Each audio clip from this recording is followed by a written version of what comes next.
Бүгінгі айдарымызда орталықтағы қырғыз халқының ұлттық киімдер экспонаты жайлы сөз қозғалмақ. Қырғыз ер адамының ұлттық киімі өз алдына міндетті элементтерді қамтиды. Қырғыз бен қазақ халқының достығы ежелден келе жатыр. Әуелден екі елдің халқын туыстық, тілдік, мәдени, рухани адамгершілік қатынастар байланыстырып келеді. Жалпы қазақ пен қырғыз ұлтының ұқсастығы көп. Екі ұлттың түр-тұлғасы, бет-әлпеті де бір-біріне сәйкес келеді. Тұрмыс тіршілігіндегі айшықтарды ұқсастық тіпті көп.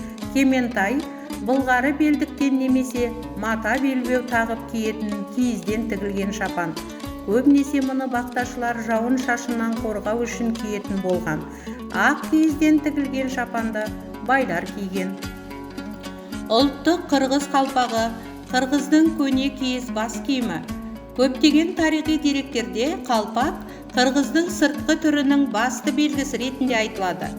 Ежелгі қырғыздар хикаясында Таңшу хандық шежіресінде олардың көсемі қыста құмай қалпақ, ал жазда алтын жиекті, төбесі конустық, түбі иілген қалпақ киеді, ал басқалары ақ киізден киеді делінген.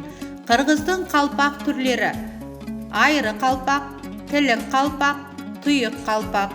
Тебети жалпы қысқы бас киімі. Қырғыздың ұлттық киімінің ажырамас бөлігі.